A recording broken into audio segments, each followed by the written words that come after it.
Are we compatible? We're going to talk about comparison, expectations, and fiction getting together after you've already divorced. I'm Cass. I'm Kathryn. And I don't know where it's going to go. The little things that destroy you. If I want him to be my king, if I want him to save me from the dragon, I need to be the woman that he is going to come and do whatever you do with swords. We're MorrowMarriage. Let's flip divorce statistics with the new marriage. Welcome to the MorrowMarriage podcast, guys, where today I want to talk about, are we compatible? Well, we are. Well, I know we are. Stupid question. Well, Just kidding. I think this is really important to address because this happens. I hear this frequently enough, but it did come from a man in my program, a Lord, and his wife is always throwing at him. They're not compatible. And it's coming from, like he was clear, it's coming from some of his struggles. So she's saying they're not compatible. Now, the very first thing I want to address is, are you fucking nuts? You were compatible when you met. Like Compatible enough to get married. Exactly. So I think that that's just a real big cop-out. What you probably need to understand is, and I think where we should really go with this episode is, when you're communicating with your partner, why don't you actually try to say what you want to say?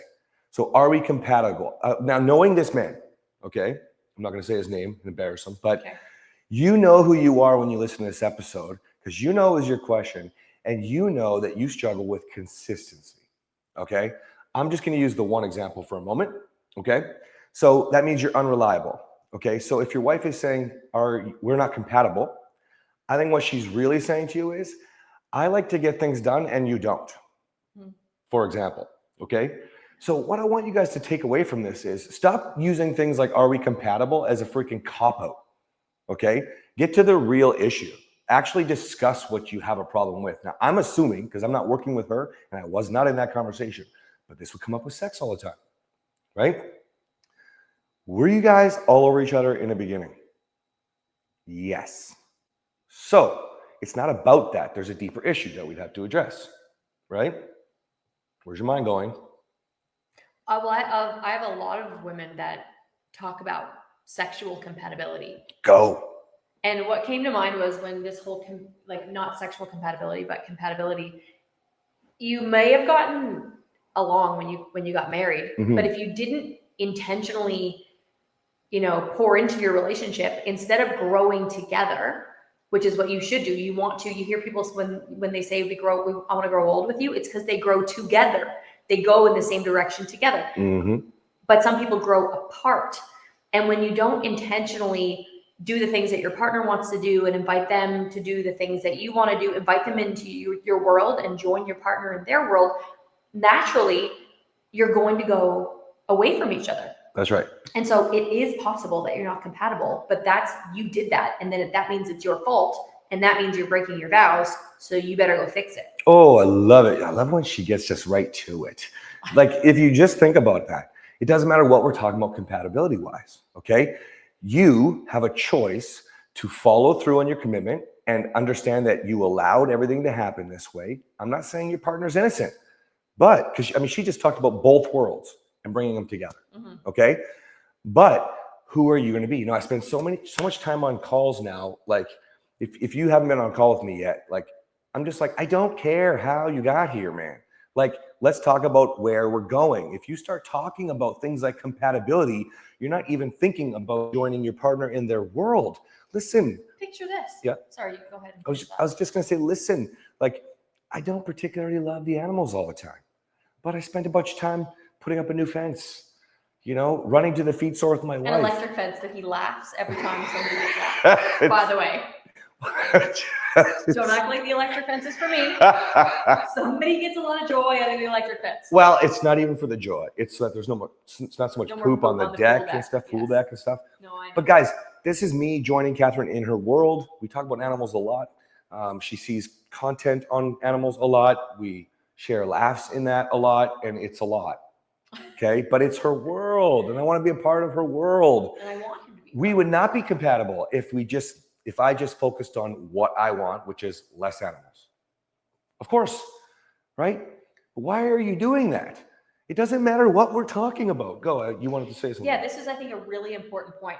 So when you met, you had some level of compatibility. There was chemistry. You might have had some shared interests. You met doing something.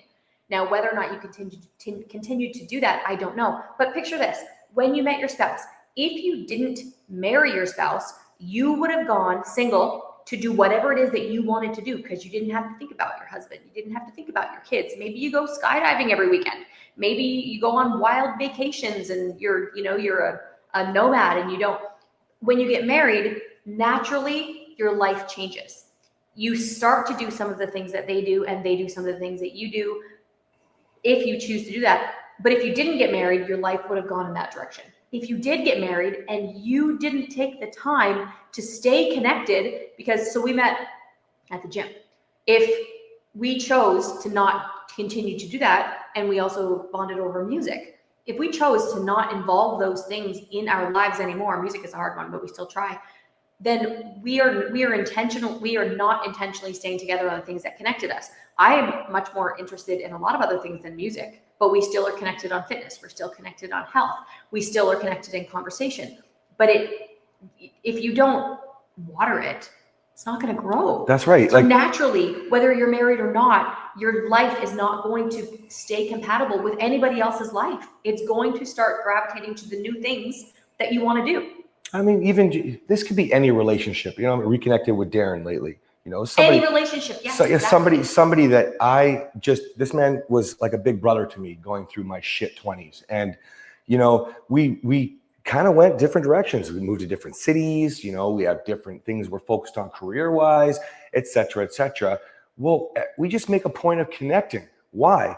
Because we can be compatible as friends, best friends, if we intentionally stay connected and involve each other. Now, the level of the connection is totally different, but it doesn't matter what we're talking about. Guys, this could be with your children. Okay. How many of you guys say, I'm not like this, my kid's just like my partner, or it's just like, my dad or whatever. And like we don't quite get along. You have to be intentional or you're not going to have that relationship. In their world, invite them into your world. Otherwise, of course, you're going to go in different directions. You're different human beings. It's just that when you met, you seemed like you had a lot in common because at that stage in your life, you were doing some of the same things. Mm-hmm. This is why a lot of people, like when you talk about getting married young, like 30 is a good age because you're really changing a lot until then. Now, I'm not going to go down. That's a whole other episode. But you continue to change and grow. And hopefully, if you're listening to our show, you're trying to grow rapidly. You're trying to grow in lots of areas of your life. That is something you must bring your partner on with you because it's possible for one to grow and one to not. And what this woman probably said to her husband when she's thinking about compatibility is these struggles. If she's just not feeling like he's addressing some of the issues that she's talking about, again, she wasn't very clear. But, when you start to go down that path, identify what's real, right? You are naturally two different people with interests that have totally changed. We joke now because you get up at 5 a.m, but used to stay up and party till 5 a.m, right? Like, oh my gosh, are we not compatible anymore? Oh my gosh. You get up early. No, come on, you guys. You know what? He gets up early too.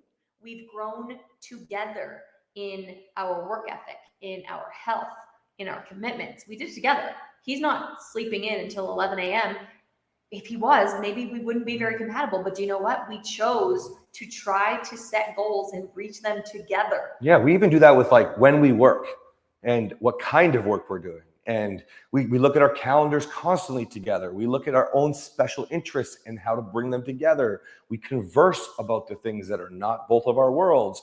Like, yeah, if he would have led with, you have to get up at 5 a.m. 10 years from now, I would have been like, see you later, buddy. Yeah, no kidding. Like, well, I would be like, that's not compatible. In fact, I've been getting up between 4 and 5:30 for, I don't know, a Years. few years. And Kathryn's now doing it, guys. This is the thing. Your worlds will shift as you grow together. I didn't have to force Kathryn to do that, nor does it specifically matter. But you know what? She gets a lot done, and we have a different schedule that we can have later because she's doing more work when the kids are sleeping. Like, you guys are as compatible as you choose. And he does love the animals. No, it's true. He plays this like big tough guy where they're just her animals. No, if we didn't have animals, you wouldn't know what to do with yourself. I could think of a lot of things I'd be doing. Okay, guys, we'll see you next time.